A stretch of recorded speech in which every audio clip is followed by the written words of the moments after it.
Beware, you're in for a scare. From the pages of R.L. Stein's best-selling books comes a brand new series of Goosebumps videos. Videos that will creep you out, freak you out, or simply make you laugh your head off.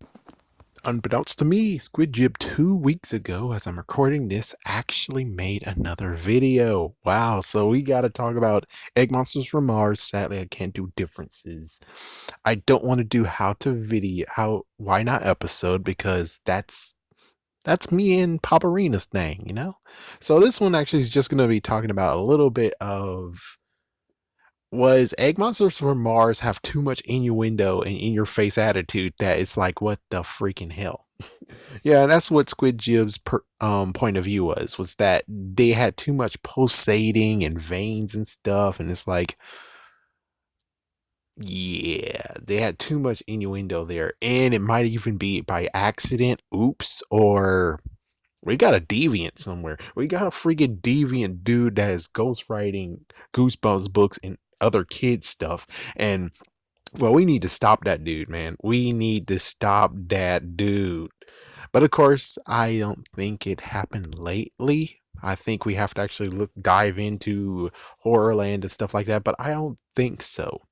I think we're good. But yeah, back in the day though, it's like, yeah, someone needs to stop this guy. This guy truly is a deviant. He's as bad as Disney when it comes to all the messed up innuendo crap, from having a naked woman in Hunchback of Notre Dame, having the word sex in freaking Lion King, and having some porno in, well, a little porn photo in The Rescuers, which has all been taken away. I think they collected all those freaking videos. Well, if they didn't, well, it would be cool to see one, because, well, I kind of want to see. Well, anyways, besides all that messed up stuff, the real interesting part has to be just with Dana, and wonder if that can actually be connected to my friends call me monster. It's like, we don't know. We don't know for sure. It could, but we don't know for sure. It might actually be an alien human hybrid, egg human hybrid, and not to mention, what about the craziness that the eggs did? Because the eggs, for in quotations, love, I'm not sure. It's like, did they have ulterior motives? Because he was locked in a freezer. Dana was locked in a freaking damn freezer or incubator room. I don't know. And the eggs were like, well, we need to save him. He is cold. He saved me, you know? He actually was gonna leave with me. It's like, come on, guys, we gotta save him. And they all covered him up so he can actually survive the night in the incubator room.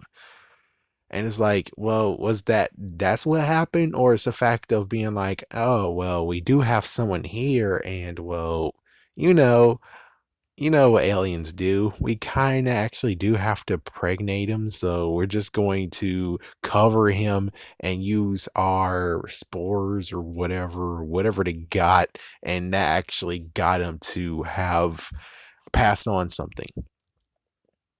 There's where the part is has to be Dr. Gray, and he just disappeared. He was like, yeah, frick this guy. I'm getting the frick out of here. He's like, you shouldn't have done that. And the kid just runs for it. And he's like, well, I gotta cover my tracks. It's like, I'm shocked that the dude not only just took the egg monsters and run. He should have took the egg monsters, run, and burn that damn motherfucker down. Burn them motherfucker down. He should have burned that freaking science building down to the ground. That's one thing that would have been awesome as hell. It's like, yeah, I would forgive the deviancy of this writer if, and I'm not saying his RL's dying right now. We're not going to do that. We'll see what Paparina says when he gets to this book. But for right now, I would just say the deviant would be forgiven. The deviant ghostwriter would be forgiven if he actually burned that damn science building down to the ground. So when he comes and say, they were all in here, it's like, oh shit. It's like, they were here, they're burned. And it's like, who knows? Maybe he actually tries to go in there and get them, and you're like, hey, listen, buddy. We don't know what happened. We'll just have to take your word for it. But this is a burning building. You don't need to go in there and risk your life. It's like, I think they're long gone by now or whatever. Yeah, but the whole thing of him hatching, laying an egg, and we don't know what happens after. It's like we don't even know. I was like, that's the thing that I need to know, and Paparino will help me tell me, is the fact of like the original egg was shaped like a softball. As for the egg he hatched, it's like, is it the golf ball egg? I mean, softball shaped egg, or did he actually hatch one that, I mean, laid one that actually was a soccer ball? And you gotta admit, that gotta be freaking him. Oh, it's like, yeah, look at Homer in the Treehouse of Horror. It's torture to lay an egg that freaking damn big. And I'm pretty sure it might be actually a human egg monster hybrid. And I kind of sort of would like to actually hear the sequel to this. I kind of want to see the sequel to it. But sadly, this was later in the Goosebumps series, and you rarely will get a person in the half mark, and you actually will get a sequel in it. So yeah, it was no plans of getting this a sequel.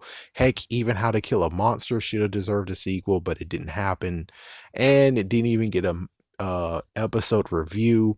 For right now, I would just say the reason why they didn't give an episode is because of how much imagery they have, to where it's like, oh my gosh, there's some hidden messed up innuendo to make it be like, yeah, we so don't want to touch this with a freaking foot pole, because the writers themselves, the TV writers, will have to jump through so many hoops to try to actually water it down to make it actually decent enough for kids.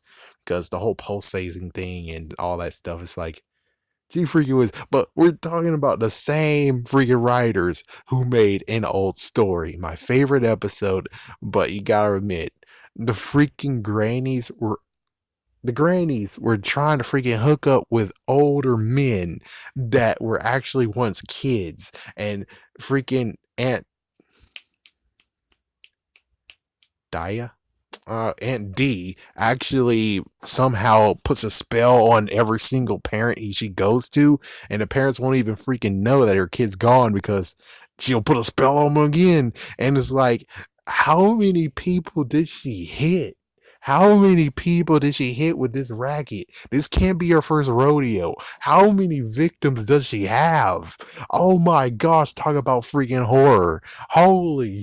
So it's like, you can say that they're going to water down this if it was going to be an episode. But on the other hand, An Old Story has an unbelievable freaking truth to where it's like, how many kids did she take? Holy freaking hell.